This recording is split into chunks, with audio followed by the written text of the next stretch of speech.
down for more plastic? Well, here goes.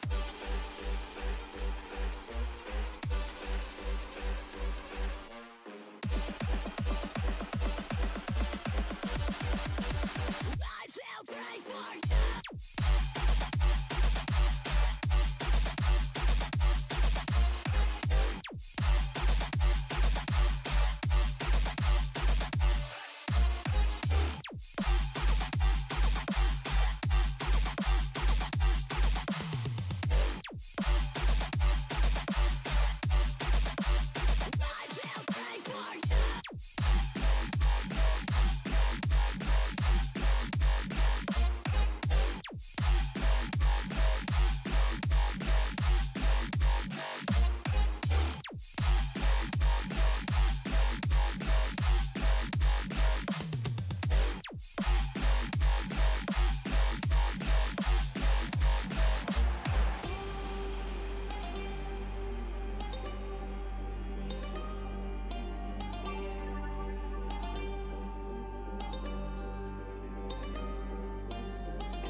go crazy, berserker. I killed it, it's murder. Go crazy, berserker. I killed it, it's murder. Go crazy, berserker. I killed it, it's murder. Go crazy, berserker. I killed it, it's murder. Go crazy, berserker. I killed it, it's murder. Go crazy, berserker.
Go crazy.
Some form of control still, making our constant binary choices and voicing our equally shallow opinions more loudly or quietly.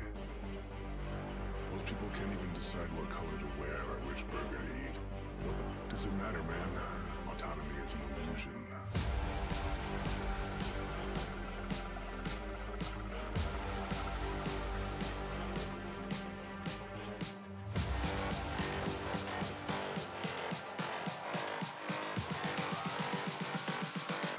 Autonomy is an illusion.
Most people can't even decide what color to wear or which burger to eat.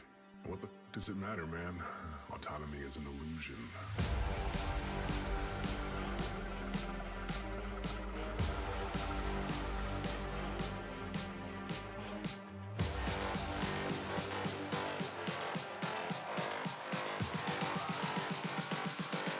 Autonomy is an illusion.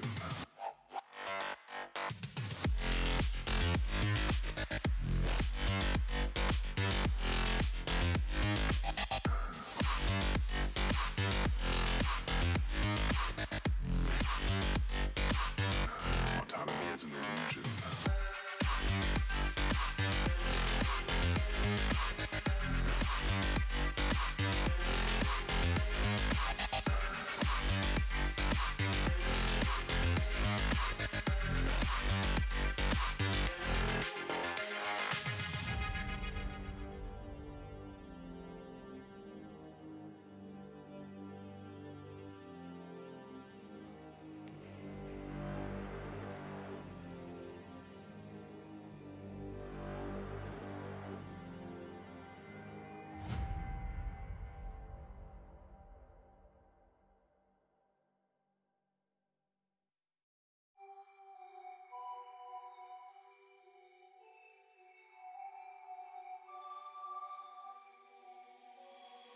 Writers write what they know.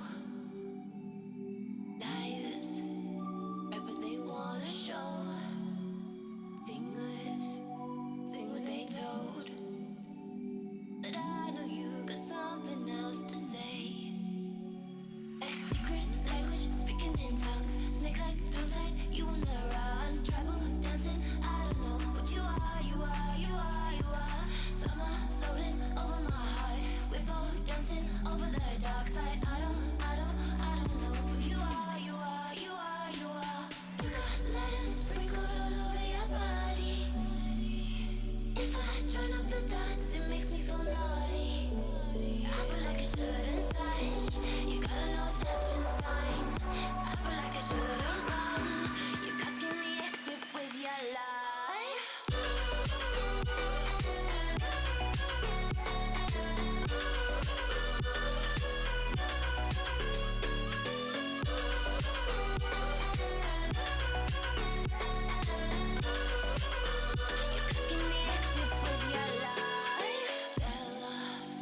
Addicted to light, center, always in the limelight. Show ya a real good time. Oh, I know you got something else for me. Like secret language. Hello, everybody who is in the channel right now. Thank you for joining me for more binary exploitation practice. Let's see, I'll get up the one that we're going to work on and switch over to that screen. So the challenge that we left off at in the last stream, we didn't start on it, but I mentioned that it was what we were going to work on next, is this Defcon Qualifiers 2019 Speedrun Challenge. So last year, actually the Defcon Qualifiers for this year just ended.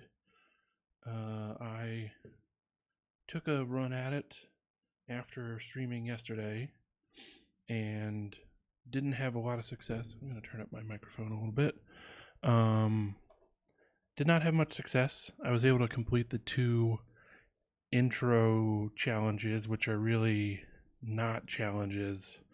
The first one was like test that you can actually submit a flag. They don't hide the flag in any meaningful way. And then the second one was like find bits of the flag in this video, which is just a fun little welcome video from the people that created the CTF. And I came into it pretty late, and I tried one challenge for a couple hours, I think, and I was going off in the wrong direction, and then turned out that wasn't the direction I was going, wasn't going to work at all, and I couldn't think of any obvious other ways to go about it, so it was getting pretty late, and I decided to call it quits, and there wasn't much time left in the CTF anyways, so didn't get anything from that, but I did download all of the challenge files, and I might take a look at some of them later, and if any of them look like ponables, like stuff that I could do without having access to the remote server, then I might try to work on one or two of them on stream now that the challenge is over. It's not, or now that the actual competition is over, there shouldn't be any issue with me trying to work on them on a live stream.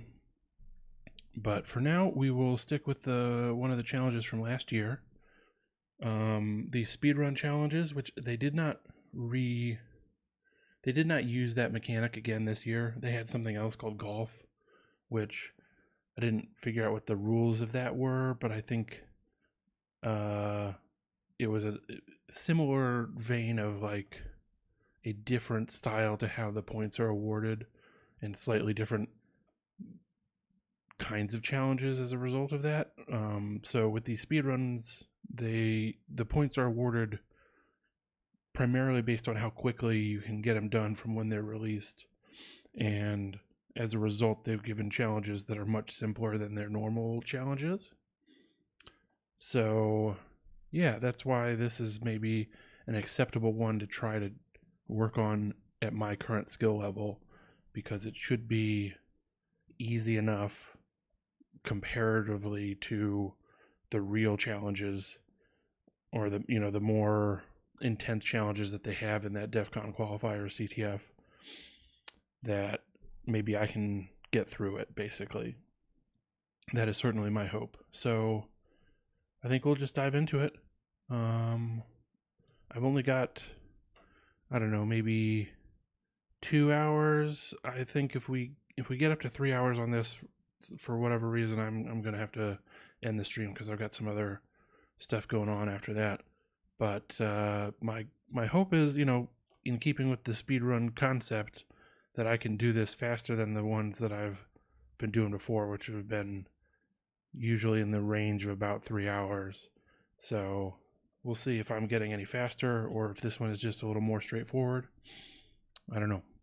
I have already copied the binary, so we can look at it with file.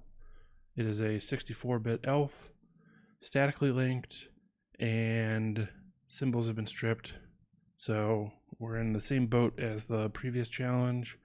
Need to work out, what code is actually meaningful for this program, and not just library code. But we don't have any names for any library functions, so there might be a fair bit of wandering around in the reverse engineering tool in Radar. Let's check the security settings. What is this about? Oh, just checking for a new version. I can install a new version. I will do that after the stream, I guess. So there's no Stackanary, but NX is enabled. So if we get something going, we're going to have to do a ROP chain. And there's no PIE, so I can rely on segments that are mapped in from the actual binary file to be at reliable addresses. I'm pretty sure the stack is not going to be at a reliable address, but in the previous challenges, I've been able to work around that, so should be okay. Let's see. We need to just run it. Okay. So they take in 1 bit of input, and then this will be the last thing that you say, and they present us what we inputted. So, okay, that's good. Before throwing into Radar, I guess I can pipe in some input.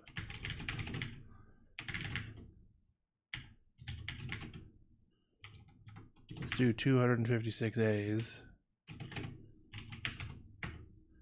And that was not enough. Okay, so at 1024, we segfault. So we've got a buffer overflow somewhere from there. What do we do? 512? No. Okay. 768. Not enough. What is 128 plus that? Is 896. Is that right? Okay.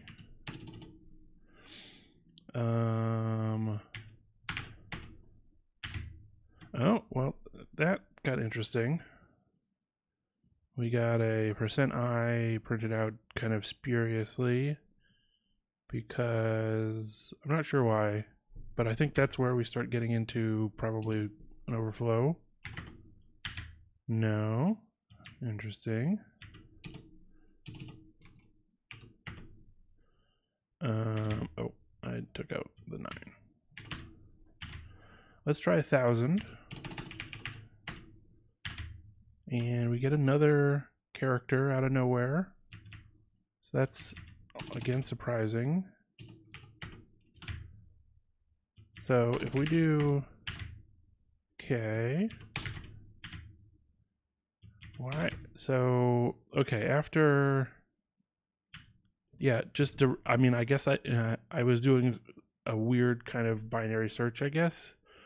But I had hit upon the exact value that we needed on my second try. So 1024 gets us to the overflow, but 1023 does not. And that's interesting.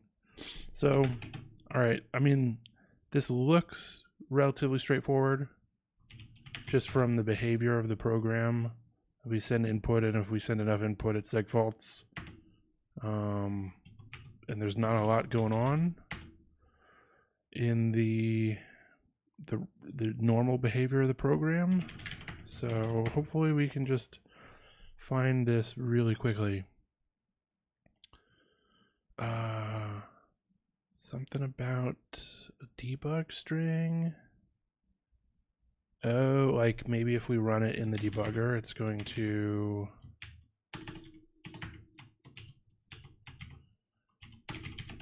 Does it have like debug stuff turned on? No? Like anti-debug settings? Although it did get an alarm. That's interesting. Alright. I'm gonna ignore that for now. But yeah, maybe they're trying to make it hard to use GDB to work out what's going on. So then we call potentially, depending on the return value of this function, we call MBSR to W. So multi-byte string, I don't know what the R is for, to wide character string. But I thought that was, I guess that is in the C standard. It's not the Windows stuff, but it's pretty rare that you would use that on like a Linux binary, I think. Okay, in any case, well, let's look at that function real quick. Why did it, okay. It's not what I wanted to do. Okay.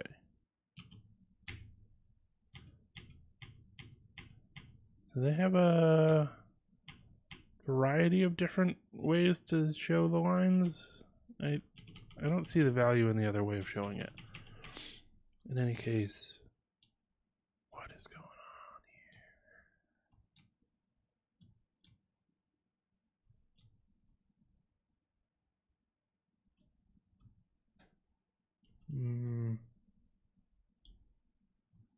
I mean, maybe that's what it's doing. I'm gonna set that one aside as well. So this function, so the way that Radar is trying to name these functions is based on any strings that are referenced in the function. So if they've decided to name this one any last words, and then some sequence probably related to the address of the function, That is because somewhere in this function it references a string with the text any last words, and that was the prompt that we had. So my guess is this is where we have the input accepted from the user. So I'm going to say, let's figure out where in here, or one of these three functions that it calls. This one is going to be printing the prompt, pretty sure. Then this one might be, I guess this is has to take the input and put it in a buffer somewhere.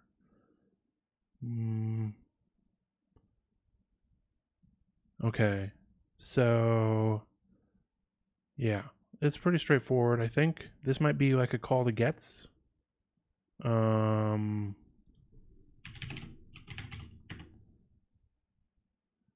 Or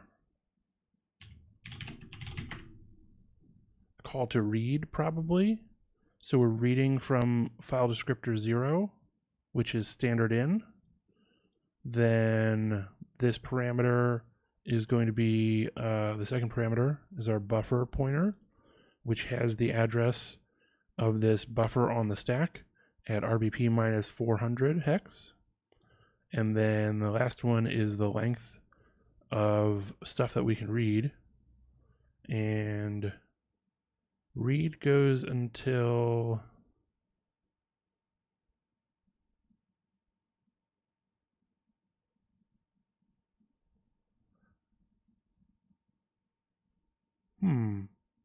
I guess read goes until end of file or end of input, or it hits that count. So the reason we were not having to send in the full number, which is 2000.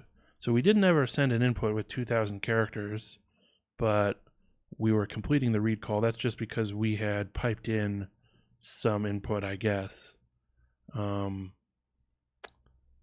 Although I don't know why I mean, maybe it's not a call to read, but certainly these parameters seem like they line up with that.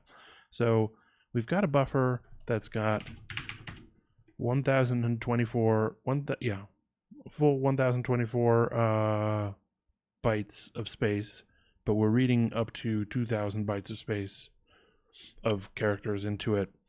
And then we need to override the return pointer, which is going to be at 1024 plus 8, so 1032, because the 8 is skipping over the RBP that's already been pushed to the stack. So beyond that, then we can get a return pointer control, and we can do a wrap chain from there. So, I mean, in theory, this is going to be pretty straightforward. Let us start writing the exploitation script.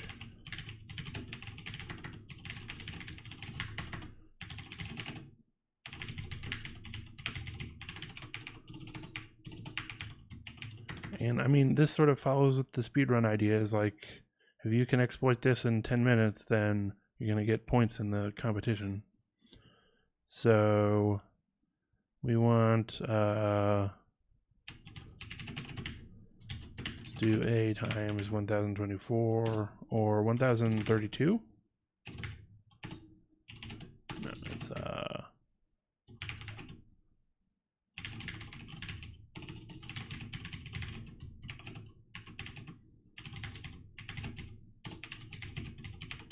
okay, then we can start doing a wrap chain, and we will get those in a second. Need to run wrap gadget.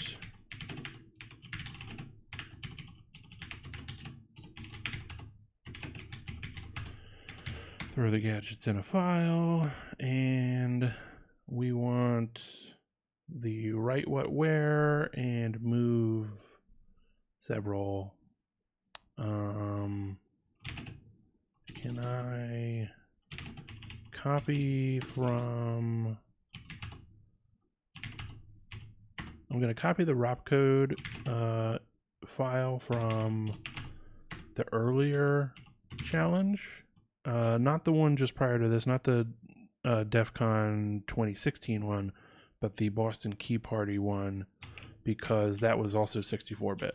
So this is not going to be relevant to us. Those aren't the addresses in this binary, but we need this set up. So we need a write what where. So we could do like move dword pointer EAX. No. Is that any chance it's that? No. Okay.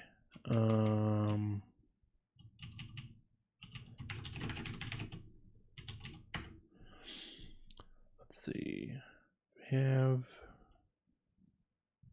So let's just search for like move dword pointer.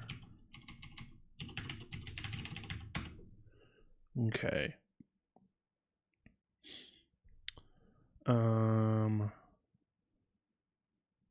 It's a good one that's pretty straightforward. Okay.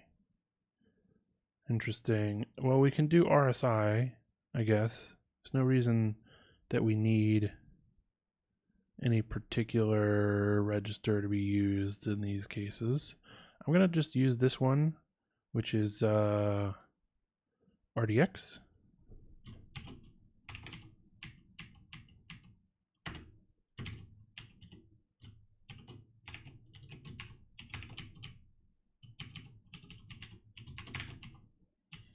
Okay.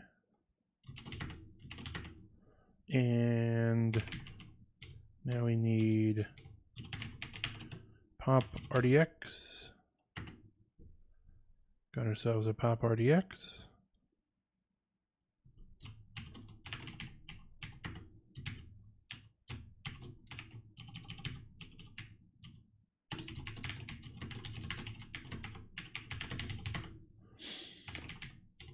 Pop or AX. Oops.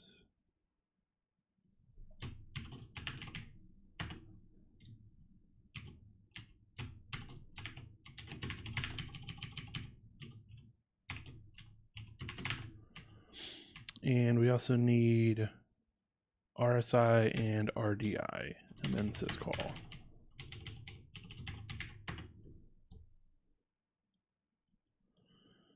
And I think since we have been using ROP on every single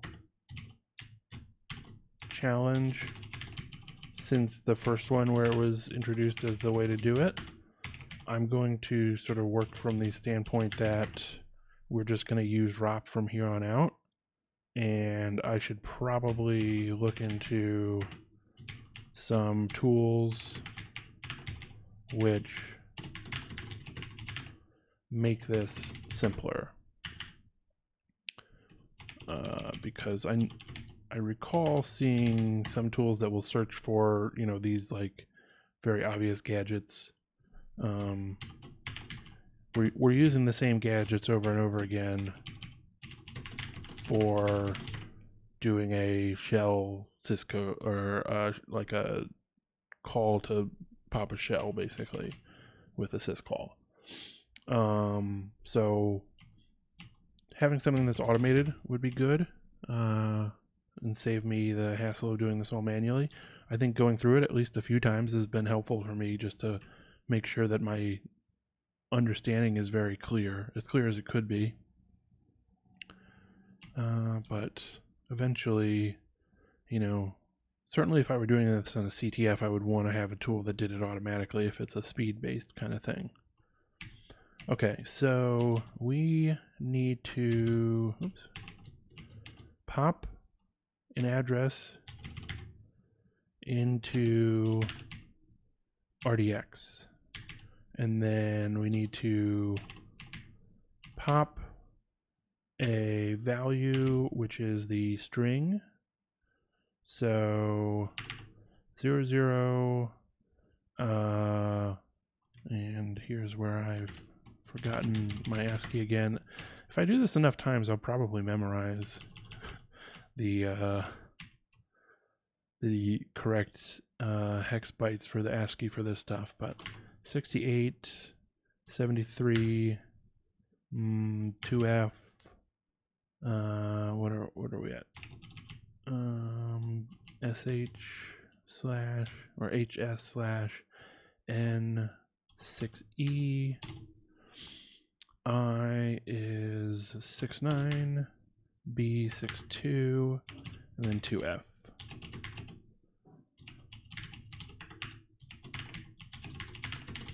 Okay, so we pop, in this case, since we're in 64-bit and our string happens to be exactly 8 bytes, including the null terminator, then we can just get it directly into racks. Oh, but that's not... I wasn't looking at it very closely, I guess. This is moving EAX. So, what do I want to do? Let me look for another move.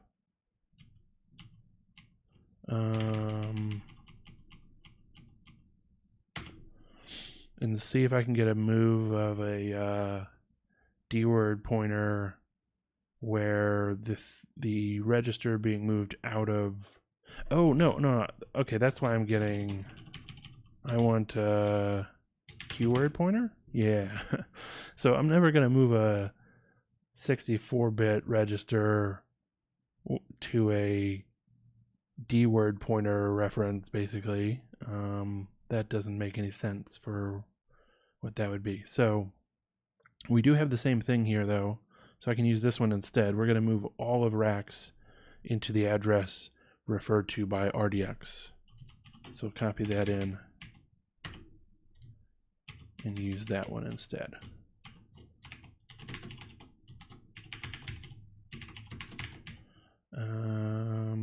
Yeah, that's all we need. Okay. So pop whatever the address is that we figure out later. Pop the string into racks, move racks into the address, and then what do we want? Do we want to put, can we then push racks? Or sorry, we need to get RDI to have the same thing that RDX currently has. So we might need, if we can do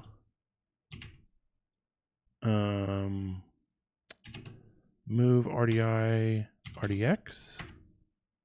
There is one, but it's got extra stuff on it. Can we just push RDX? Again, it's got other nonsense. So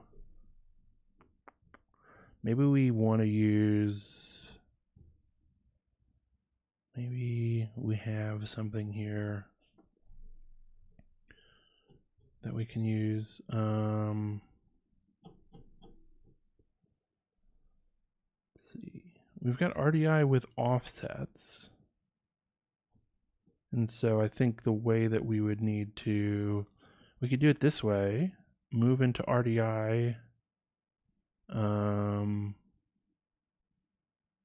or do I need to do this at all? I could just pop the same address into RDI. Let me just go that route. But I guess I could have been a little more selective of the,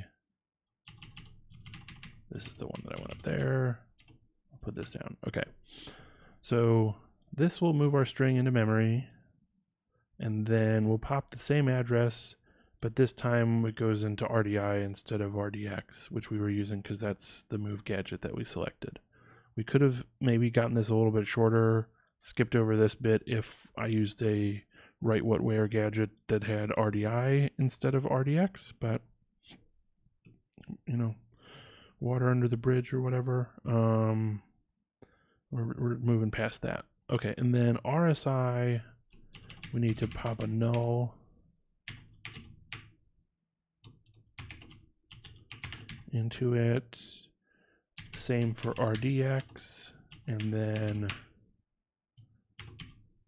3B gets popped into racks for the syscall. Okay, so I think this is good.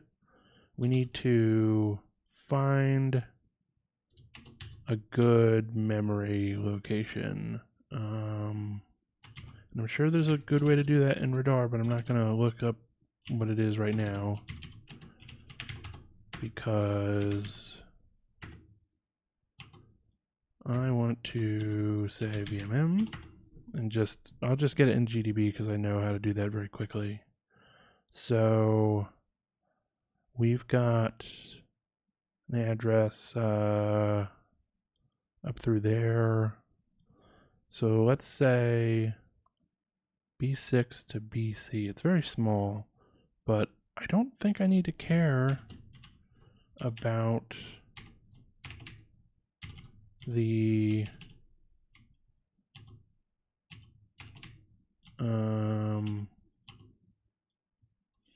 let's just do this at BF. So 6BBF should be pretty close to the end of that range. I don't know.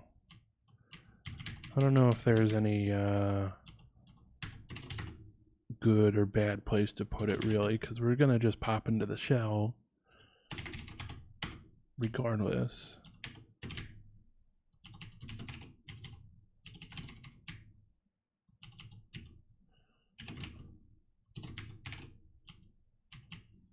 Okay. Is that already? Cool. Okay, so we've got our ROP chain. So what we want to do is payload is equal to prefix plus I'm going to start it as prefix, and then for entry in ROP chain payload plus equals P64 entry, and then we're going to target dot send line. I'm going to just receive everything until we get the prompt, and then I'm going to send the payload and target.interactive.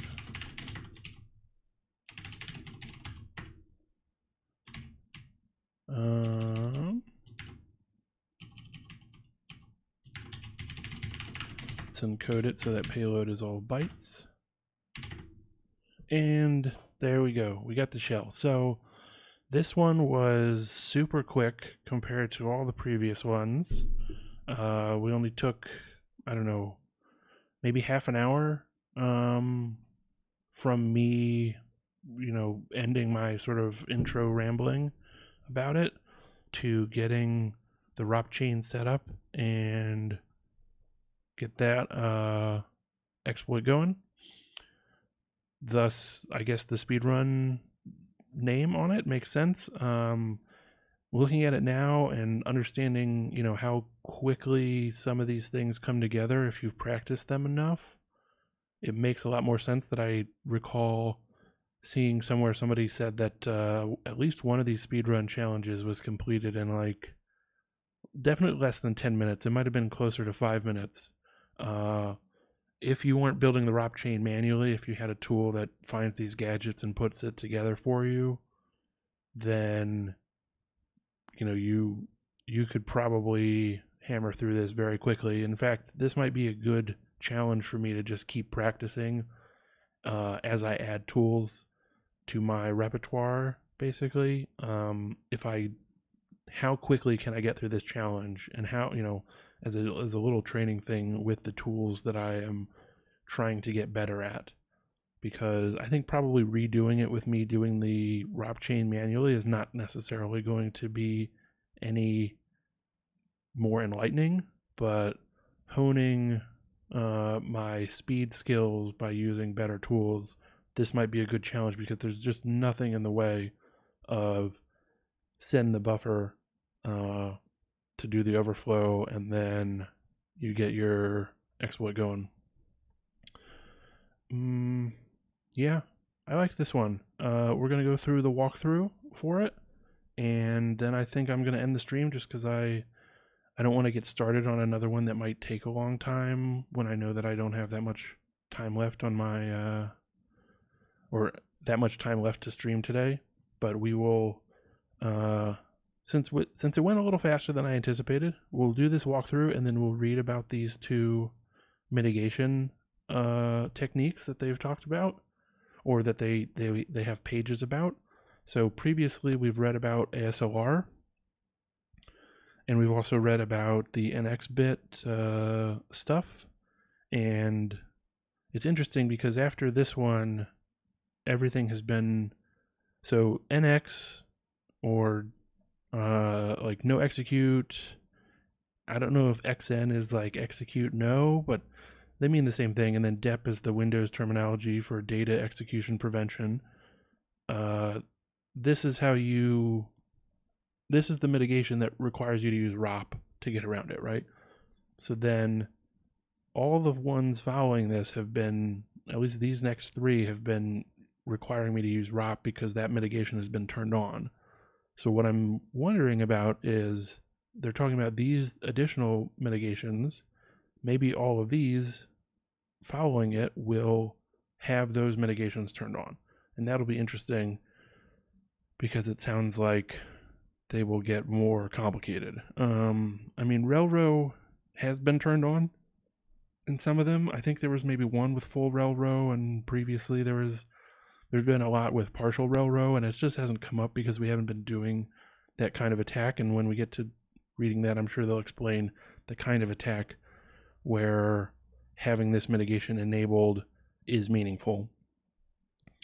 But yeah, it might mean that these additional challenges require like avoiding Stackanary stuff. I don't know.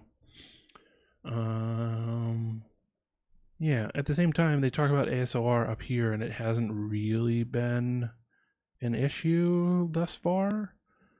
There were some that leaked addresses, but I didn't think they even needed to leak addresses. So I don't know, we'll find out. But we'll read these 3 pages, and then the next stream I'll come back and we'll work on Baby Boy from Seesaw 19. Okay, so reading through the Defcon Qualifiers 2019 Speedrun number 1 walkthrough. They take a look at the binary using file, checksec, then they run it. They give their little test string, which is the same one that they always type in, it seems like.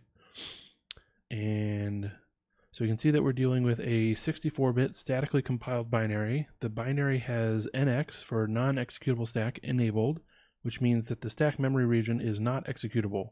For more info on this, we can check the memory pages with the memory mappings rather, with the vmmap command while the binary is running. So yeah, we did the same thing in GDB in order to find out the addresses that were being used for this read-write segment, which is going to be statically mapped. It looks like the heap is also mapped the same because their address for the heap was the same.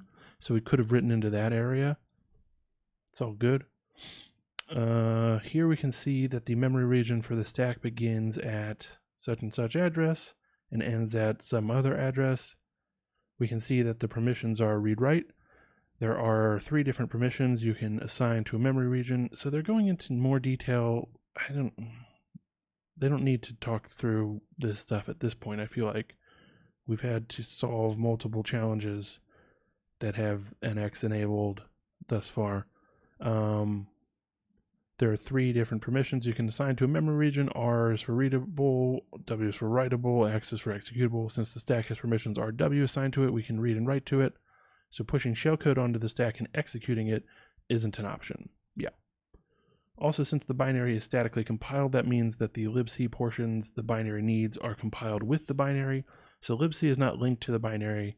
As you can see, there is no libc memory region. Correct? As a result, there are a lot of potential gadgets will be covered later in this write-up for us to use. In addition to that, since PIE, position independent executable, is not enabled, we know the addresses of all of those gadgets. What PIE does is it essentially incorporates ASLR into addresses from the binary. So we would need to leak an address from that memory region to know any of the addresses. Also, since the binary, I'm reading it too quickly and I'm not thinking about what I'm saying. As a result, there are a lot of potential gadgets. In addition to that, since PIE is not enabled, we know the addresses of all those gadgets. Okay, right. We were able to use the addresses that we found in the with ROP gadget and just directly put them into our input for the ROP chain. So that was working because PIE was not enabled. What PIE does is essentially incorporates ASLR into addresses from the binary. So we would need to leak an address from that memory region to know any of the addresses. Okay. Also, since the binary has a lot more code in it, as a result of being statically compiled, Ghidra will take a bit of time to analyze it. That is true.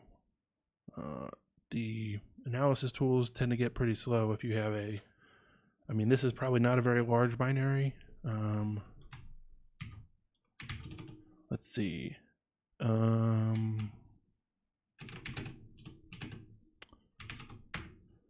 Say 750 kilobyte binary.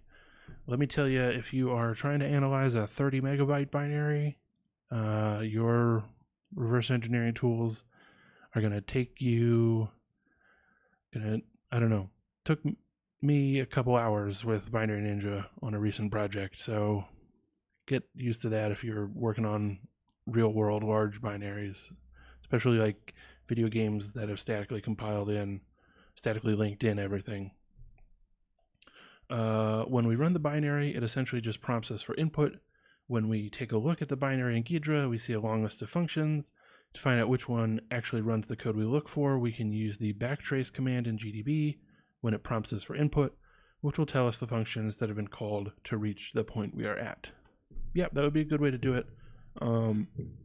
You run it in GDB, you hit Control-C when it's asking for input, and then it's going to break into the debugger, and you can look into with Jeff, you can see the call stack right here, and so you know these aren't the addresses at the beginning of the function, these are the addresses of where the code will return to, so somewhere in the middle of the function, but at least it's a good starting point to look for additional stuff. And if you have opened it in something like Ghidra, which has done the analysis, then you could just pop this address in and it will show you the whole function that contains that instruction address. After this, I started jumping to the various addresses listed there. You can push G in Ghidra and enter the address, and looked at the decompiled code to see what's interesting. After jumping to a few of them, C1D, this one, oh, I see. Yeah, they get it right here, but they also print it out by hitting using the BT backtrace command. So C1D, I didn't think that would be the start of the address, the start of the program. Maybe it is. I don't know. Or like the start of the main function. Maybe this is actually the start and it's working that out somehow, but I think usually what you see in the backtrace is some location in the middle of the function where you are going to return to, because all it's doing is looking at those return pointers that have been put onto the stack when you do a call instruction. When we look at the functions 400B4D and 400BAE, we see that they essentially just print out text, which matches what we saw earlier. Looking at the fun 400B60 function shows us something interesting. And then this is the one that we were analyzing, has that 1024 character buffer, reads in 2000 bytes after prompting for that. So we can see it prints out a message, runs a function, which is based on using the binary and the order of the messages, probably scans in data. Okay, yeah, just sort of guessing that that's where the actual input reading happens. Then prints a message with our input. Looking at the function, such and such, 449 8A0 it seems a bit weird. Okay. Which is, this is the input function. Okay. It appears to be scanning in our input by making a syscall versus a function like scanf or fgets. Well, I mean, maybe they wrote this themselves, but maybe this is the library function which actually wraps around the syscall for read. Seems just as plausible to me. A syscall is essentially a way for your program to request your OS or kernel to do something. Looking at the assembly code, we see that it sets the RAX register equal to 0 by XORing EAX by itself. For the Linux x64 architecture, the contents of the RAX register decides what syscall gets executed, and when we look on the syscall chart that at some URL, we see that it corresponds to the read syscall. So yep, they're doing read. We don't see the arguments being loaded for the syscall since they were already loaded when this function was called. Okay, interesting. I guess it's able to reuse the fact that there's a similarity in the syscall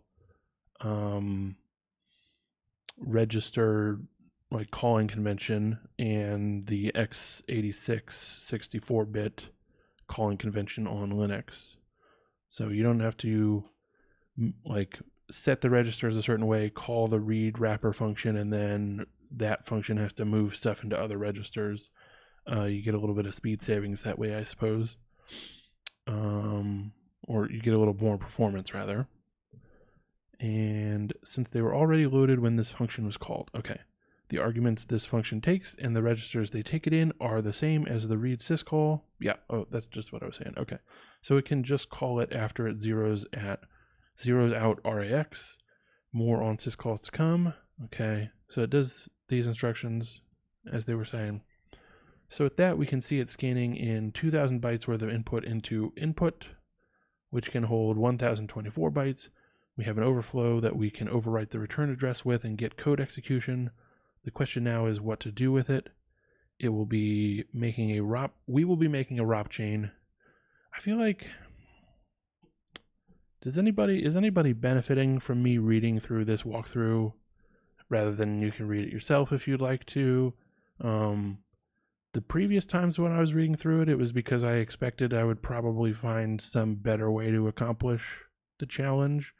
But on this one especially, I feel like it was so straightforward using the techniques that we've done in some of the previous challenges that I'm not going to get anything new out of it. And this walkthrough is written kind of from the standpoint of, I mean, basically, the person with the account guy in a tuxedo has a giant repo of all their walkthroughs when they go through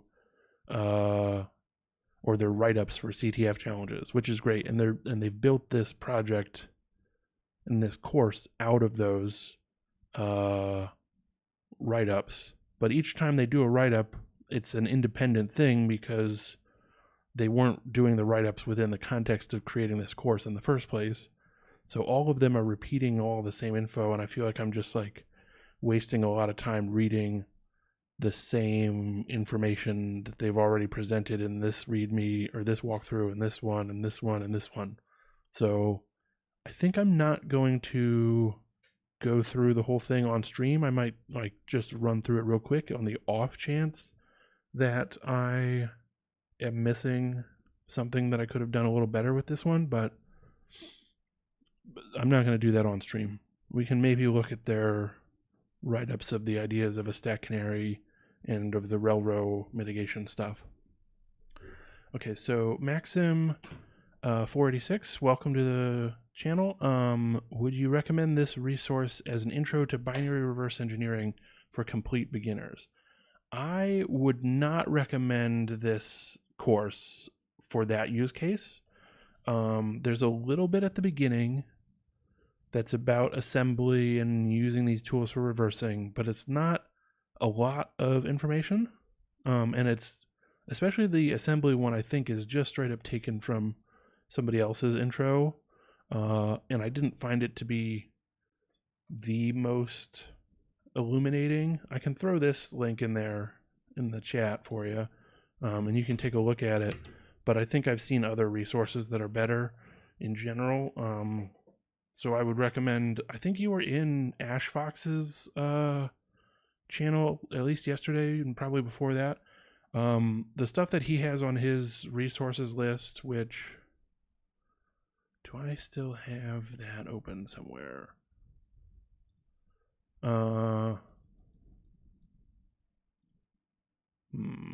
think I have closed it. But maybe ask him for it again. The link to his Notion site, where he's got his little notebook for that. I think the resources that he's found on there are probably the way to go. So the problem with this one is like the information in here that is really focused on teaching a new concept is pretty minimal, and it's all right at the beginning. And then the vast majority of the content is just challenges, and they aren't even really reverse engineering challenges in particular. They are binary exploitation challenges, so you do need some amount of reverse engineering to accomplish them, but a lot of the challenge comes in actually developing the exploit and understanding how the vulnerability works, and then leveraging the vulnerability with a exploit that you've developed. So it's a related skill set, but there's a lot of it that's completely different from what you end up doing with a reversing challenge, for example. And if your main interest is in reverse engineering of binaries, then a lot of this content is probably not going to be super relevant to what you want. And it's not, in what I've seen so far, it's pretty minimal on the like teaching side of things. So if you're a complete beginner, you can work through the walkthroughs that they present, but there's only so much learning that you're going to get from sort of just following exactly what they tell you to do. And this is more for, I guess, when you feel comfortable enough to try to do the challenge without the walkthrough, or maybe, you go through it first, going through the walkthrough, do exactly what they tell you, and then come back to it after a couple days or a week or something when it's not still fresh in your mind. Don't do it like immediately after, and try to accomplish the same thing without having the instructions in front of you, and see how far you can get. And then maybe that is a better way to start learning those techniques. But I think, I've seen people go through this where they are literally open it up and then kind of just work through the walkthrough that is presented without really doing the challenge themselves. And it doesn't seem like they come away with it knowing more about how to do this stuff than they did when they started. They probably know a little bit more of the terminology and the concepts that are there, but not, I don't know that I would feel like I was in a better position to try one of these on my own if I had approached it that way. If that makes sense. It just sort of like, it's, yeah, I don't know. I just don't think that this is the right resource for beginning. I think I'm still relatively new in the grand scheme of things for exploitation stuff, but I do have a lot of reverse engineering experience. So I'm able to leverage that to focus on the exploitation stuff. And it's still a very painful process. Like, each one of these has been taking me traditionally like 3 or more hours. I think a couple of them took me, or at least one, I think this simple calc one ended up taking me 5 or 6 hours in total. There was a lot of false starts, a lot of like going down the wrong direction, which is just, that's sort of where your time ends up going when you are not as experienced. You think that you can accomplish the thing in a certain way, and it turns out you can't. And if you aren't following the walkthrough, then you won't have any signal that what you're doing is going to be a kind of a waste of time in the end, or at least isn't going to result in anything. no matter how much time you put into it. So I think I'm maybe in a good position to work on this stuff. I mean, I have been getting through it and learning new techniques for sure, but like I'm not in the position of a complete beginner. So yeah. I don't know. At the same time, maybe try it, and like certainly these first couple of challenges, the beginner reversing stuff, these are definitely all three just reversing challenges, or there's 4 of them. 1.6, 1.61, 6.2, and 6.3. Those are specifically just reverse engineering, and you might find that do the walkthrough and you learn some stuff from that, and then try it without the walkthrough, see if you can like recreate that process and remember what you learned and read about in the walkthrough and get from there. That might end up being a good learning resource. I guess I shouldn't like just strictly say I don't think it's appropriate, because I don't know, where you are at personally, and I haven't tried it from the standpoint of somebody that doesn't have the skills that I currently have. So it's entirely possible that this is appropriate for learning for where you are at, and I'm just sort of like being too negative about it. It doesn't seem likely that it would hurt to give it a shot, basically. And I will go ahead and link it. I think it is in that notation notebook that Ash Fox has put together. I don't think he's started on any of them, but he's got it in the list, so potentially he will get to them at some point. And yeah, give them a shot. If it seems too difficult, if it seems like you aren't getting anything out of just going through the walkthrough or something, then maybe switch to some other resources. My thinking on like the best ways to learn this kind of stuff are giving a environment where you can get more visibility on what's happening and also play around with stuff. So the walkthrough approach tells you, it's sort of like a paint by numbers kind of thing, if that term still means anything in the 21st century. But it's, if you are following a set of steps by rote because somebody said do exactly this, and that, you aren't necessarily coming to the understanding of why this, and that are the right things to do. And being able to play around with the tools and the challenge itself and try out different things to see how they behave, see what the result is if I do this instead of that, is for me how I start to build my understanding. Like a lot of my practice and learning is in like programming stuff. So if I'm reading a book about a new programming language, and they say, here's how to write a hello world, or here's how to write, some basic bit of code that is trying to show examples of the language and explain the features and stuff, I'll type it in myself, but then I'll start trying to change stuff and try to like, well, what if I did this instead? And it probably won't work because I don't know the language yet.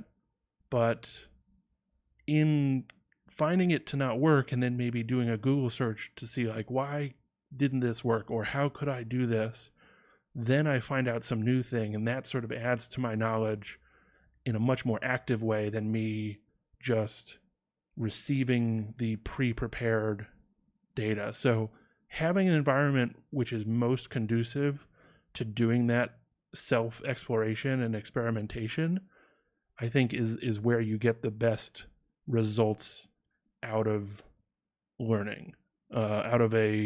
Especially in these kinds of skills, where like anything related to like hacking or security kind of stuff really benefits from the curiosity mindset. And I think most people that are really interested in this stuff are very curious people. They want to know, why does it work this way? Why does it not work when we do this? And so having environment which fosters and leverages that curiosity is really where you get the most results in learning. And so, unfortunately, it's really hard to have that kind of environment for something like reverse engineering and binary exploitation, because the tools themselves are so complicated that there's this like level that you almost have to be at before the exploration process works as well as it should. But there are definitely people who have attempted to build such a thing. Unfortunately, that micro-corruption website, which is now offline and hopefully will come back soon, it was up at the beginning of this month. So maybe it's a temporary issue. But if you look at that live overflow, or I guess we can, I just want to type with a U.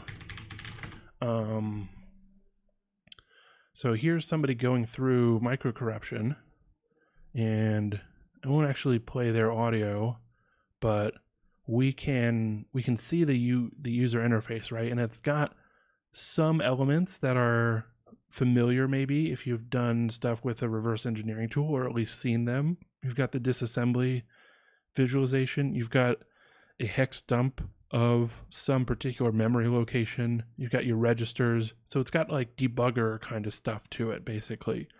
And you've got your ability to interact with the program. They have constructed this environment specifically for the challenges that they're giving you. And what they want to do is make it as obvious as possible what is going on when you interact with the program. And ideally, their emulation of the real thing is complete enough that you can just try whatever you want and see those results. And it's not a if you do a worse version of this kind of thing, of this fake environment setup, then in the worst case it only responds to the correct commands, and anything else you try, it just says, you're not allowed to do that, or there's an error or something. And so you don't get to explore and try out, well, what happens if I write to this register instead of the one that you told us to write to? Or what if I put some data in this memory location and then see what the impacts of those choices are? I think, my recollection, I still haven't gone through most of micro-corruption, because when I found it originally, it was like years ago. I think it's from 2015 or something, 2014. And I remember reading about it and checking it out when it first came out, and I think I was just not experienced enough at that time to go through it, or maybe I just didn't want to put in the time and the effort at that point. But I haven't actually done a lot with it. But it struck me that it did seem like they had built this like more complete emulation of the real thing, and the value of having that emulation is they can give you much greater insight into what is going on than maybe GDB would by its like default setup. And so I think this kind of structure for learning is going to be the most useful. There's a very basic equivalent to this that is also mentioned, that is in the I saw it on the list of things that Ashfox has in, maybe I've got the, is it notion.so? Maybe this is the one. Yeah, okay, I'll throw this into chat as well for you if you're still here, Maxim, in case you don't have that link saved somewhere. But the one that I was seeing is it under War Games? Yeah. It's just, it looks weird because I have my dark mode setting on. Okay, so this wargames.ret2.systems I found is a similar concept to the micro-corruption stuff, where they want to give you a specific, do I not have an account? So I would check out this one, but there's only like 1 or 2 levels. It's not a lot of content right now. But it does fit that mold of like, here's a little sandbox to play around in where you can really see the impacts of all the choices you're making and explore stuff. So Maxim says, Are there any chances to break your system when tinkering with random registers in memory like that, or OS protects from such malicious behavior of your programs? It should be very unlikely that you could break anything. If you have a program that is writing to files, then you could potentially, modify it or corrupt it in such a way that it writes incorrect data to those files, which will then persist around in the hard drive or, wherever your storage is. And then you won't necessarily have an obvious way to undo those changes. But those are very unlikely to be happening in like a CTF challenge, for example, or any of these learning examples that you might find. So I wouldn't worry about that. It's certainly possible that if you end up getting code that runs in the kernel, if you get to a really advanced kind of exploit that ends up getting remote code execution kind of thing inside of the kernel, then a crash in the kernel will crash your computer. But then you restart the computer, you might lose data, because anytime your computer crashes, that's a potential outcome. Although these days file systems are relatively good at like being protected from that. You still might lose data, but you won't like break the file system. So I would put it at a very low likelihood. The most likely thing that will happen is the program crashes and then you restart the program.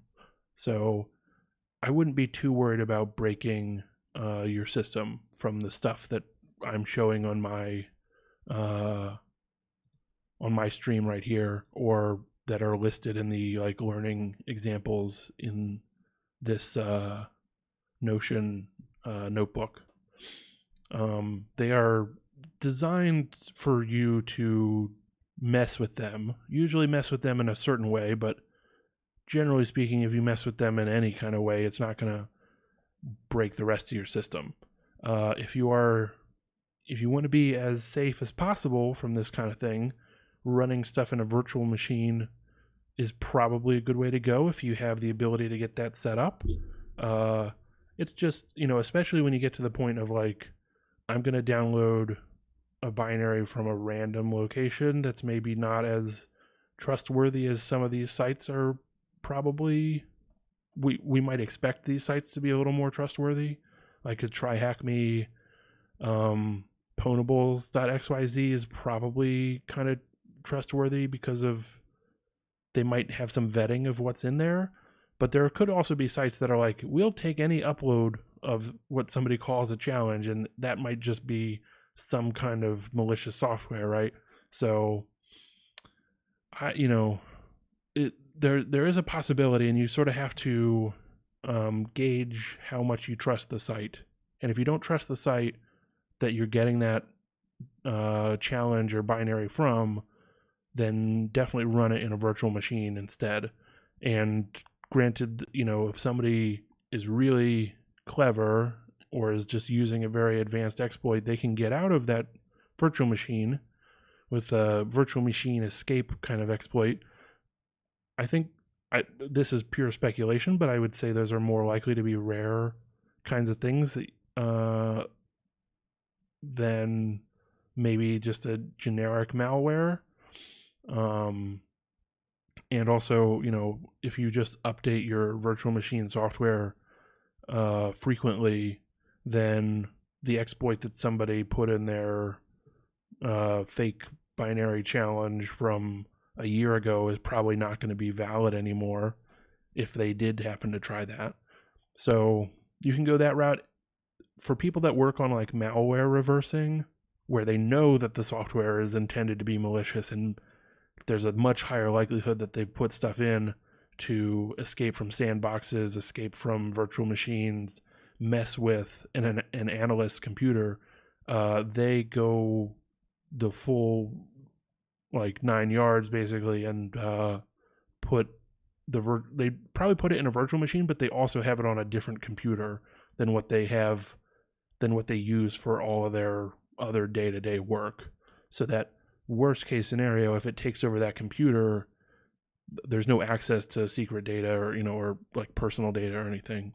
And you could probably also firewall that machine in your network and make sure it doesn't have access to the other stuff on your network if you need to take that level of precaution. But that is probably only done by people that are like working on known malware. It's possible to escape while running on hypervisor like KVM. Yeah, I mean, I don't know what the KVM, like, I don't know what the actual exploits for that are. But every virtual machine, every hypervisor has bugs in it somewhere, and some of those bugs are known and have been fixed. Others haven't been, presumably. So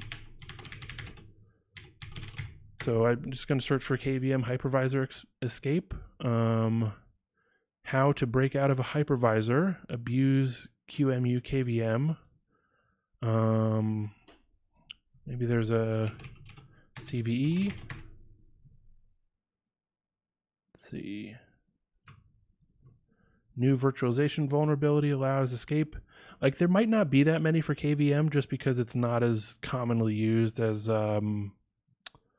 VMware or even VirtualBox. So when people are putting in the effort to find these exploits, they are probably focusing on the commercial ones that get used at large corporations, because that's where if they're a black hat, for example, they could sell that to somebody on the black market who, then trades it to a nation state that wants to use it, or whoever wants to pay tens of thousands, hundreds of thousands of dollars for that exploit.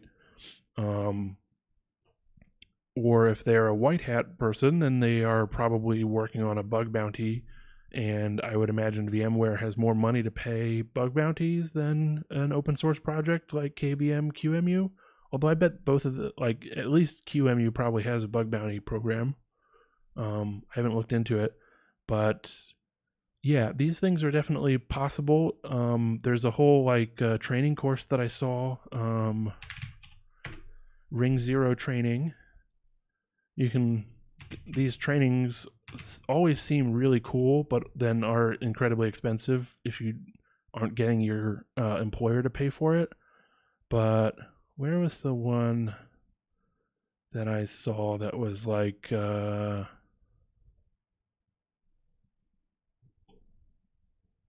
thought I saw one here that was specifically like doing hypervisor escapes. Maybe it was hers. I don't know, but there are definitely... Oh, this is the site that I don't know what their code to put that delay effect is, and just with that display effect, but it chugs my computer or something fierce, and it's taken, or it just uses a bunch of, I don't know, maybe the site has been hacked and it's somebody's doing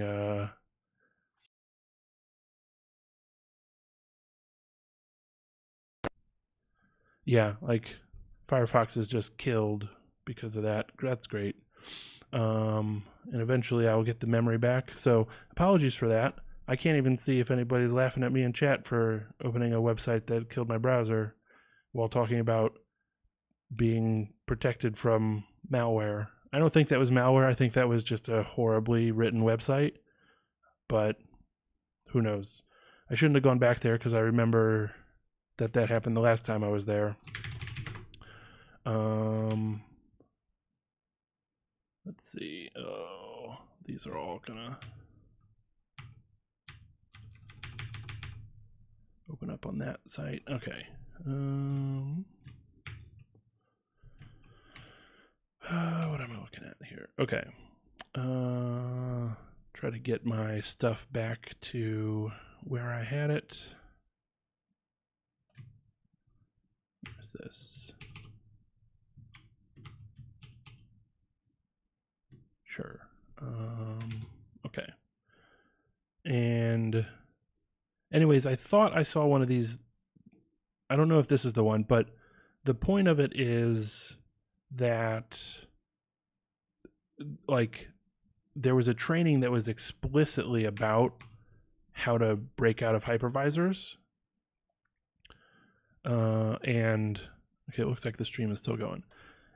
And how to then get execution on the host machine. So if that's something that's known well enough that they like have a whole course where you can learn to do that, then it can't be that rare, but it's also still a pretty advanced thing.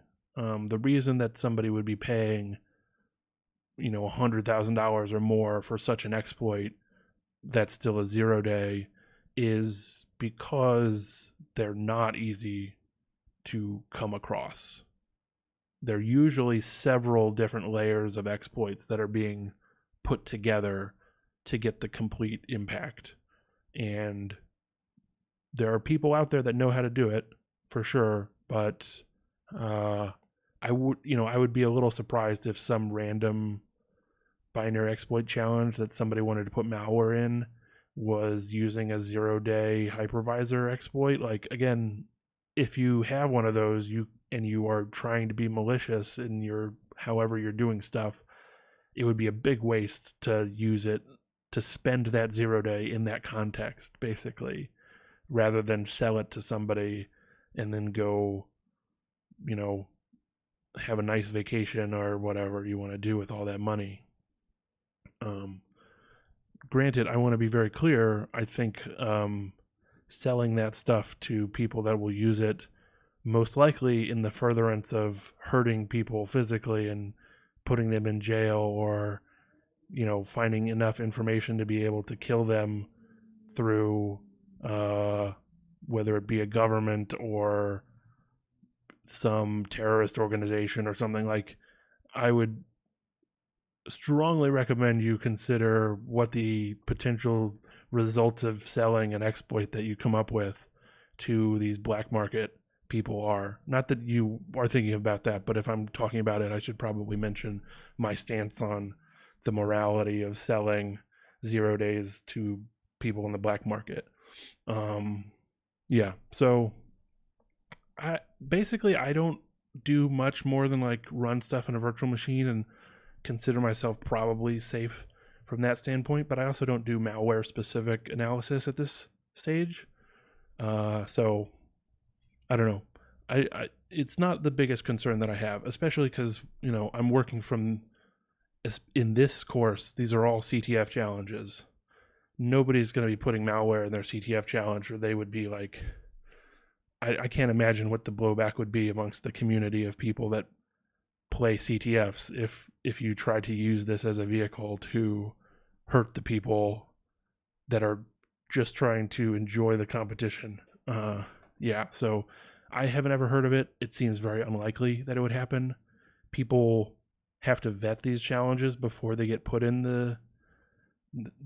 included in some CTF, because you need to figure out how difficult they are and if they even work. Like, you can make one of these challenges that you think works, but turns out nobody else can solve it because it's broken in some way.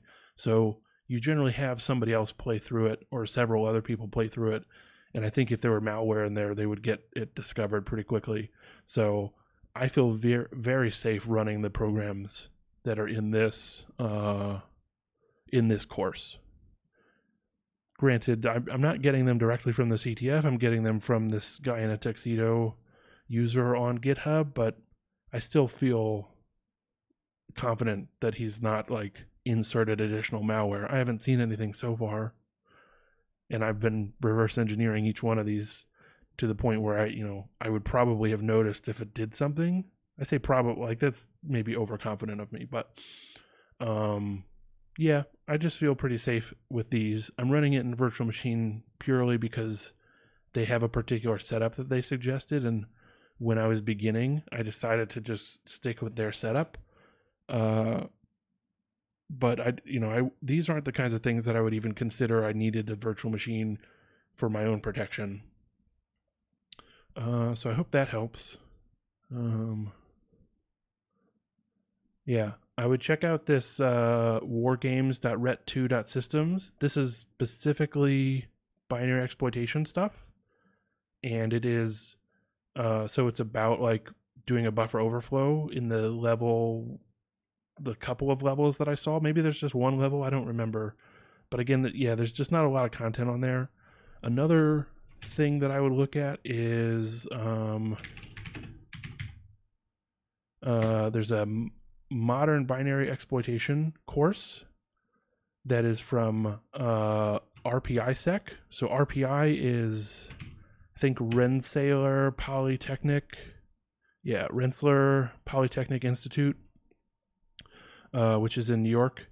And they have a sort of hacking team, CTF team, that does pretty well, pretty consistently, called RPISec, or at least that they're like, that might not be the CTF team, but it's the sort of hacking club at that university. And a bunch of the students that are part of that hacking club that have learned these techniques themselves basically created a course, got the official permission to teach it to other students. And so this course is specifically about learning how to do the stuff that I've been doing in the Nightmare course. And some of my ability to do it has come from just doing, I only got through like here maybe. So I hadn't actually even done the ROP stuff, but this one is definitely more set up as a learning resource. My only reason for like not completely recommending it as the number one thing to everybody is that the resources are like, it's basically they took the stuff that they used in the course at the university and just plopped it all on GitHub. And so I had to do a bit of digging to find like, okay, which lab PDF that explains the thing that they're doing corresponds to this particular challenge. And it was a little bit more not cohesive for me coming in as just somebody looking at the GitHub repo. But I was able to work out where their stuff was and how they eventually had it organized. And so I was definitely getting use out of it, and I think I will go back to this. Either if I get to the point where I am unable to finish something that is in the Nightmare course, so then I'll probably go look for like, oh, if I can't figure out the heap exploitation stuff, because I kind of understand those concepts, but I've never done it, and I could definitely see myself being unable to pull it off. I might come in and do this lecture and do the associated challenges for that lecture in the modern binary exploitation course and get that, get the experience through that mechanism. So for a resource that's explicitly about learning how to do this stuff, check that out. Just know that you might have to do a little bit of legwork to piece together the labs and the lecture PDFs and some other resources that are in there that are just sort of scattered around under I don't even remember where. But they also have a pre-built virtual machine for the labs, which is really important to use because the virtual machine is set up in a very specific way so that you can do all of the labs, and they will have certain like I think I would not try to set this up on a newer version of Ubuntu, basically. And yeah, and it's all 32-bit, so that helps a little bit to not have like to worry about, oh, is this going to be a 64-bit one or is this going to be a 32-bit one? So they simplify things a little bit, and you can just use the pre-made VM that you can just download it from the GitHub repository. So I would suggest checking that out. And the reason that this occurred to me is because I think I've closed it now, but the earlier link that I sent for the RET2 systems, the people that run or that own and like started RET2 systems are graduates from RPISec and some of the people that actually created this course. So yeah, I mean, they're all, whoever is working on that stuff, clearly has an interest in teaching these skills and improving the way that these skills can be taught, which I think is really cool because I want everybody that's interested to be able to learn this stuff since it has a lot of value to the software industry in general to be able to like understand how these things that we create as programmers can be broken. So yeah, I think that's all the ranting I have around that stuff. I'm glad that it has helped you, Maxim. I suggest checking out those resources when you get a chance. And even just going to the GitHub, they've got a link to like a number of other additional war games that you can work on. I don't know if these links are still active because this repo is from 5 years ago was when it was first put up there. So who knows? I'm not going to go through each of them right now, but I might add them to my list. Yeah. So, okay, I was going to read through the info about Stackanaries and then the info about railroad protections. And then I think that'll be it for this stream. And thank you to whoever has joined us in viewing the stream. I appreciate having you in here. Okay, Stackanary is another mitigation designed to protect against things like stack buffer-based overflows. The general idea is a random value is placed at the bottom of the stack frame, which is below the stack variables where we actually have input. If had a buffer overflow to overwrite the saved return address, this value on the stack would be overwritten. Then, before the return address is executed, it checks to see if that value is the same one it set. If it isn't, then it knows that there is a memory corruption bug happening and terminates the program. Also, the name comes from the use of canaries in a mine. If a canary stops singing, get out before you die from gas poisoning. Yeah, so canaries are like more sensitive to gas, poison, stuff in the air, and so they use them previously in mines. Hopefully they don't use live animals for that when they're working in mines now. They probably have other instruments that are sensitive, but that is the idea with the canary. In the term stack canary, it sort of signals that something has gone wrong as quickly as possible. And their explanation is not incorrect. It's just this is the kind of thing that really benefits from a diagram. So I'm not equipped to draw something. I don't have like live overflows set up with his nice drawing stuff, but what I can say is if you let's imagine this paragraph is the stack, and this line is where we have the return address, so that when the function exits, we take this value off of the stack, and that's where we know to go to after the function is finished. All of our buffer overflow exploits hinge on controlling this value and having it return to a location that we want it to return to, whether that be a ROP gadget if we're doing a ROP chain, whether it be another place on the stack if we have the ability to execute code on the stack and we just put our shell code somewhere in the stack. Like if this is the whole stack, then we can put the address of, let's say, here on the stack and put our shell code right there. Then when the function returns, it says, oh, okay, well then we go here and start running our shell code. Or maybe we put the address of like the system call from libc, and that's called like a return to libc kind of exploit. So all of these approaches are really based around having control over this line of data. And the stack canary, and we get control over it by writing, starting at this line and then continuing to write, and maybe this is as much as we're supposed to write, but the program unfortunately lets us continue writing, and then if we keep writing, we eventually get to the top where we can overwrite the return address. That's the core mechanic in a buffer overflow on the stack, at least.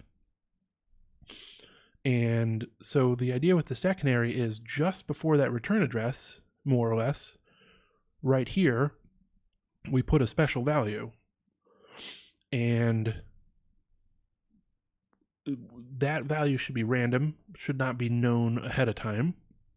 So then when the program gets to the point that it's going to look at that return address that's on the first line and say, okay, I will go wherever you tell me, right before it actually does that, it double checks the random value that it put just prior to it and says, if this random value is not what I had originally put there, if the value at this location is not the random number that I originally put there, then we must have, somebody must have overwritten it, basically, which means that they might have also overwritten the return piece. In any case, we have gotten a bug, possibly a vulnerable exploit bug, or a like security vulnerability bug, which could be exploited. And so we need to just quit out of the program rather than follow whatever this data is, because it might no longer be what it should be. Hopefully that makes some sense. The idea is we have to mow past, we have to just write over the random value to get to the value that we actually want to overwrite. And if we have to overwrite that random value, the program will check it and say, hey, you overwrote the random value, so we're not going to let you do what you're trying to do, and we're just going to quit. So yeah, to understand this better, let's look at a binary compiled with a Stackanary. So they have a main function that they have disassembled, and then they show one without the Stackanary, and then they show what the differences are.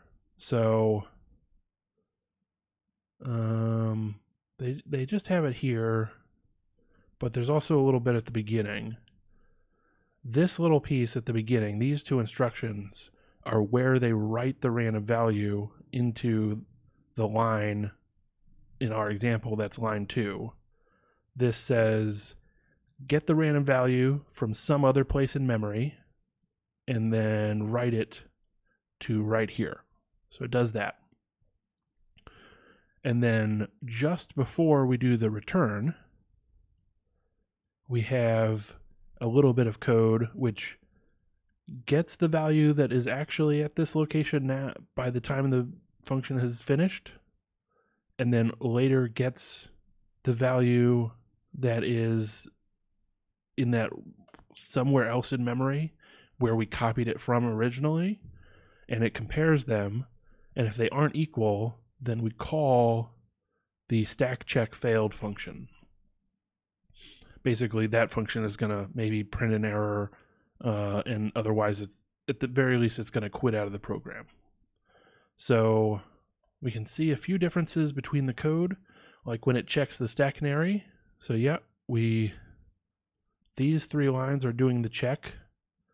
We move the current value of the canary into the RAX register, and then we XOR it with the original value for the canary that we found somewhere else in memory. And then we jump beyond the call. We skip the call only if they happen to be equal to each other. So we can also look at the Stackanary itself in memory. And they do that by doing what? Oh, okay. They just sort of put a breakpoint somewhere in this function. And when they look at the Stackanary, in this case, it is 8 bytes because it's a 64-bit binary. So you get 64 bits for the Stackanary, but one of these bytes is always 0, I guess. But it should be effectively random. And so it's really hard to guess what the Stackanary should be. So if you're writing an exploit and you know, okay, I have to overwrite the Stackanary in order to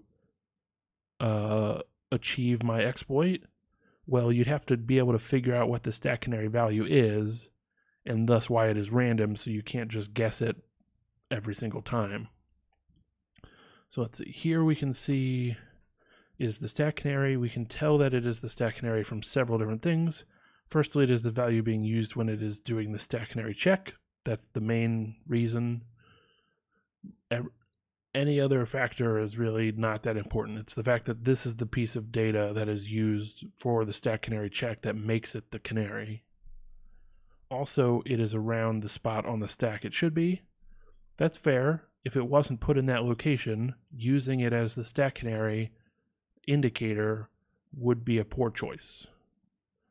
Also, it matches the pattern of a Stackanary. While they are random, they do fit a general pattern. For 64-bit elves, the pattern is an 8-byte quad word, where the first 7 bytes are random and the last byte is a null byte. The lowest byte is null. And then for x86, for 32-bit elves, the pattern is 4-byte D word, where the first 3 bytes are random and the lowest valued byte is null. Okay? And then in GDB, just for testing's sake, they go ahead and change from the original value that was put in by the Stackanary code to set it up. They change it to something else. In this case, they just zero out the lower half of it. And then they say, okay, keep running the program. And then you get the error about stack smashing being detected, and the program quits. So this error that they got is because the canary, when it was checked against that original value, was no longer the same. And so you get the like terminate the program rather than run my exploit if it had been overwritten for the purposes of an exploit. So what's the bypass? If we need to overwrite the Stackanary, then we just overwrite it with itself. For instance,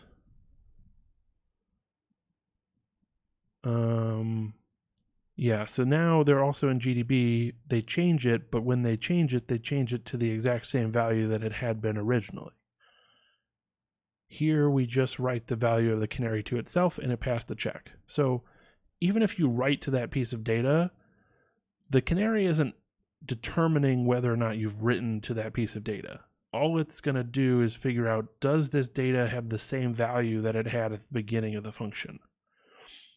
So if you have to write to it, the way to get it to pass the check is what you write to it is the exact same thing that it originally wrote to that location. So it is possible to mitigate these. If you know the value of the canary, you can write that value to the canary location.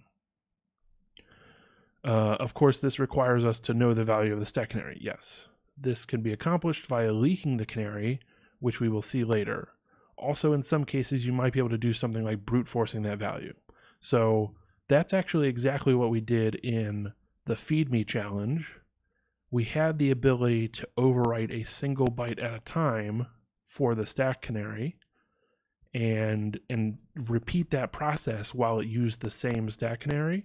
So we were able to attempt to write, in this case, we would attempt to write FD, and if that passed, then we would go forward and attempt to write another byte. Maybe we'd start with 01, and if that failed, we would try 02, 03, 04, etc. until we got to 92, which then would pass, and then we would attempt to write more data. So you can look at my previous stream for where I go through that whole process, and maybe that will make a little more sense. Not that I was doing it as an explanation at the time, but it does show me working through the process of writing that brute forcing exploit. But I think more likely is you have some way of reading maybe an arbitrary location in memory. And if you can read that location, if you can control what location in memory you get to read the value of, then you can leak the value of the Stackanary. And once you know that, then you can do the overwrite, because you just make sure to overwrite with the Stackanary at that location and the check will pass. So they're sort of giving us a preview that maybe some of these later challenges will require us to leak the value of the Stackanary, and we will be able to, am I still streaming? Okay, it looks like it. It's just my stream manager died for some reason.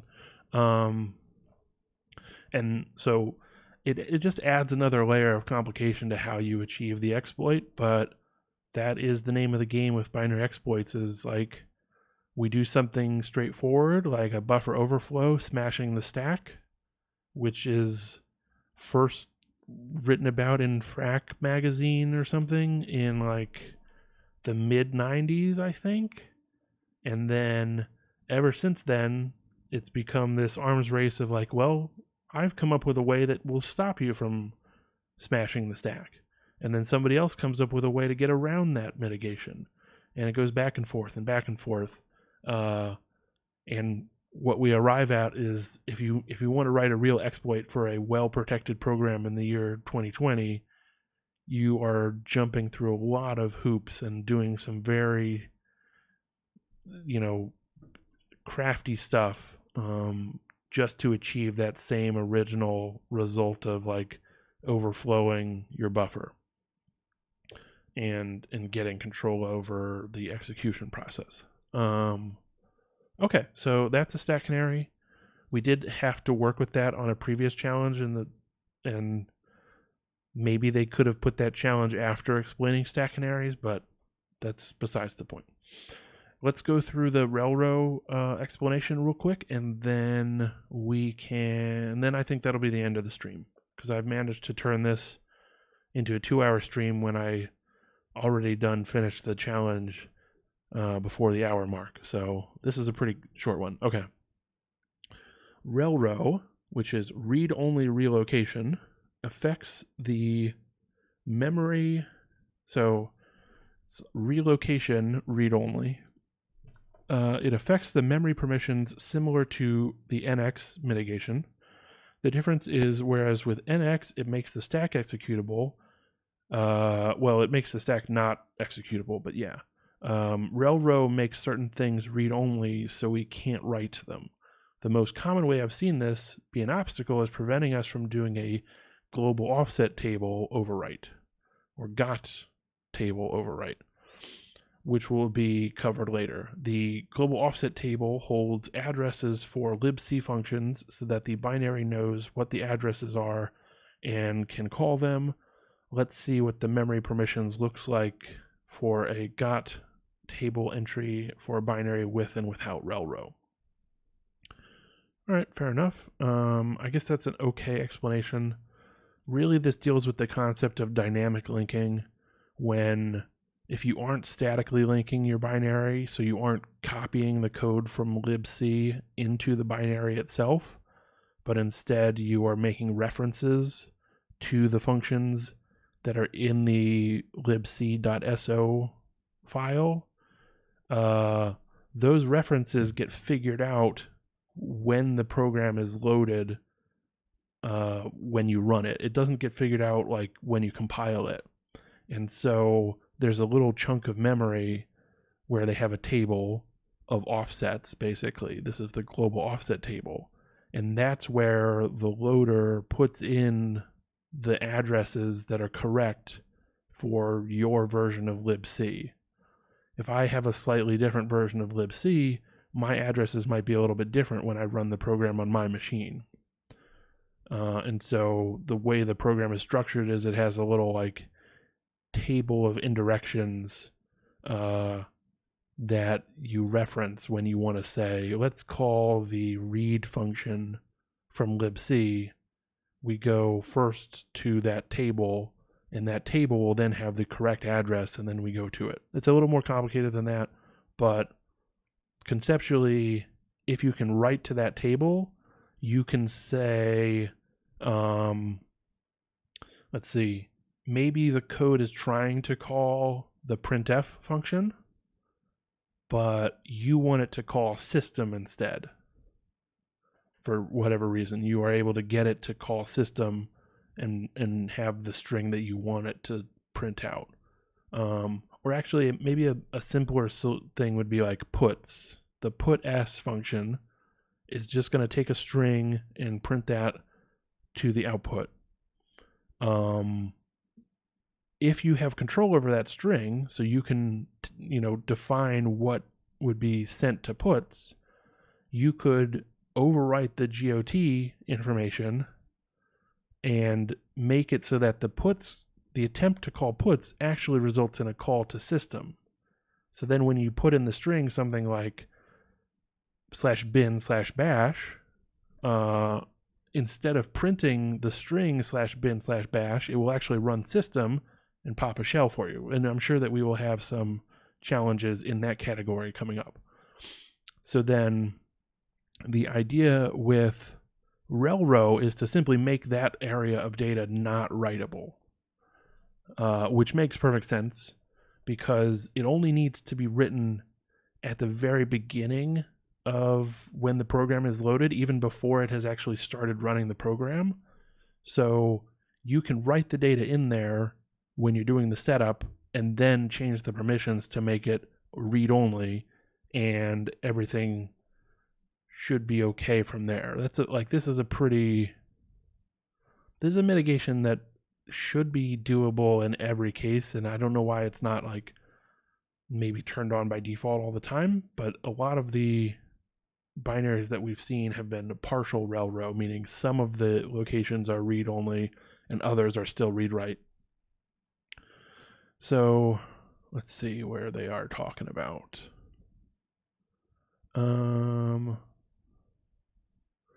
So they say with rel-row, these are the memory mappings that we have.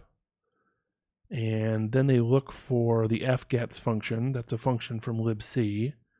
And they get this address, which is, what is it, 74.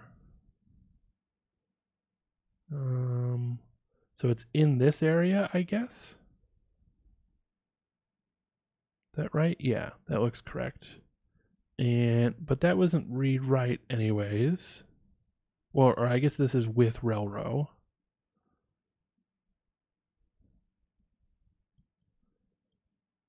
But I am not seeing, maybe I'm reading the address wrong. It doesn't look like it. This is also read-only. Oh, okay. It's sorry, this address is where the actual function resides, but they then do a search which eventually shows the table, because the table has to have that address in memory. So when they find the table, they find it in this memory map. Is that right? And then, okay, yeah. And the one that's like 5555555 7000 through 8000. Yeah, so this one, which is read-only. But when they do the search for this stuff with rel-row turned off, then they find it in 404,000, which is this one, and that is read-write. So what you eventually get as a result is basically they've moved the data from here. They moved the table from this memory segment into this memory segment. And that is, that's just a smarter way to do things, basically. Okay. For the binary without rel-row, we can see that the GOT entry address for fgets is 404018. Looking at the memory mappings, we see that it falls between 404,000 and 405,000, which has the permissions read-write, meaning we can read and write to it. For the binary with rel-row, we see that the address is such and such. They have PIE enabled, so the address is different. That's why it's not the same 4,000 whatever up here. So it's got that address, and it falls between this range, which has the read permissions only. So what is the bypass? The typical bypass I use is to just don't write to memory regions that rel-row causes to be read-only and find a different way to get code execution. So this is another of those, like, they call it a bypass, but really It's just a mitigation that we don't have a way of avoiding. Like we can't turn off the mitigation, we can't trick the mitigation. Instead, we work around the mitigation because it's, unlike the Stackanary, which you can trick into thinking it has worked while really it hasn't, this mitigation is just, you don't have permission to do that. It's a lot like the NX bit, which is, they're both memory permissions mitigations, and we can't control the memory permissions on the binary until we have code execution. And if we have code execution, then we've already won. So yeah, you just do a different kind of thing. You don't return to a system call, or I guess you can still return to system, but you don't do the kinds of things where instead of calling puts, it calls system. That just stops being an option for you if this mitigation is in place. Okay, so that was a good explanation of, there's a decent explanation of those two mitigation techniques that you might end up seeing and we will probably have to deal with in these later challenges. I am going to end the stream here, and yeah, hopefully tomorrow I will have a little more time and we'll go through this Seesaw 2019 Baby Boy challenge, see if we need to do any of those mitigations that we just talked about. And if that goes really fast and I have enough time, I'll try to get a second one in, because yeah, if I can get to the point where it doesn't take me 3 hours to do each of these, then I might actually get through this whole set in a reasonable amount of time. We'll find out. Thank you for watching the stream, if you're watching. And let me, as always, my website is hamled, HAMLED.dev. And that will take you to my GitHub page where you've got my email address if you'd like to reach out to me, hamled@hamled.dev. And you can check out my Twitter account if you want to just tweet at me for whatever reason. Twitter.com/hamled, HAMLED online. And there's my my account. I don't tweet about a lot of like technical stuff usually, because I still feel like I'm new enough to this stuff that I don't want to like broadcast, oh, I know about hacking or whatever. But if you want to talk to me about that kind of stuff on Twitter, feel free to send me a tweet or follow me and I'll follow you back. I think that's everything for this stream. So thank you for watching. Thank you for talking in chat, and see you next time.